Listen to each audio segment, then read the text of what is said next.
আমার স্পেশাল কিচেনে আপনাদের স্বাগত জানাই। আজকে করব বাঁধাকপির ঝোল। চলুন দেখি। এটা হচ্ছে নুন, এটা হচ্ছে আদা রসুন আর কাঁচা লঙ্কা, এটা বেটে নেবো। এটা হচ্ছে পোস্ত বেটে নেবো। এটা হচ্ছে সর্ষে, এটাও বাটা হবে। এইটা হচ্ছে ফোড়ন, এটা হচ্ছে মৌরি, এটা হচ্ছে কালো জিরে, এটা হচ্ছে মেথি, এটা ফোড়নে দেবো। এটা হচ্ছে হলুদ, এটা হচ্ছে পেঁয়াজ, এটা হচ্ছে বড়ি ভেজে তুলে নেবো। এটা চিনি, এটা এটা হচ্ছে জিরে গুঁড়ো। এটা হচ্ছে বাঁধাকপি আর আলু, এটা হচ্ছে এটা দিয়ে আমি করব। ঝোলটা দিয়ে দিলাম। এবার বড়িগুলো আমি ভেজে তুলে নেব। বড়িগুলো আমি ভেজে তুলে নেব। এই বড়িটা আমার ভাজা হয়ে গেছে, এবার তুলে নিচ্ছি। এবার আলুটা ভেজে তুলে নেব।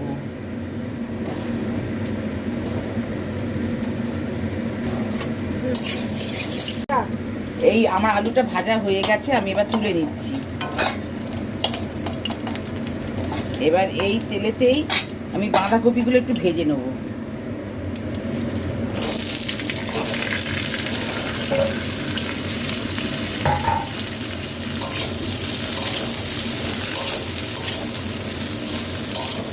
এবার আমার বাঁধাকপিটা ভাজা হয়ে গেছে, আমি এবার এটা ঢেলে নেব।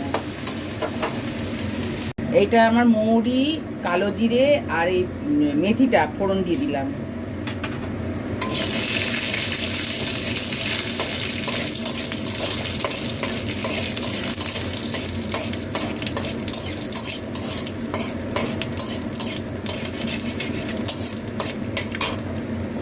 এই এবার টমেটোটা দিয়ে, পেঁয়াজটা আমার ভাজা হয়ে গেছে, এবার টমেটোটা ভেজে নেব।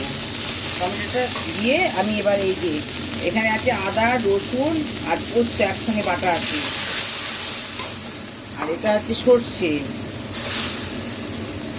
সব বাটা, এগুলো সব দিয়ে দিলাম। এটা আমি কষে নেবো। এবার এবার আমি জিরে গুঁড়োটা দিলাম। এবার আমি চিনি দিলাম একটু অল্প করে। আমার মশলা কষা হয়ে গেছে, আমি এবার এগুলো সব দিয়ে দিলাম। দিয়ে এই নুন দিলাম, এই জল দিলাম, দিয়ে নেড়ে ঢাকা দিয়ে দেবো। এবার আমি ঢাকা দিয়ে দিলাম। ঠিক আছে, এবার আমি ঢাকাটা খুলে নিলাম। এবার আমি এটা ঢেলে নেবো। এটা আমি ঢেলে নেব। আজকের মতন এই পর্যন্ত। আপনারা লাইক সাবস্ক্রাইব করবেন। নমস্কার।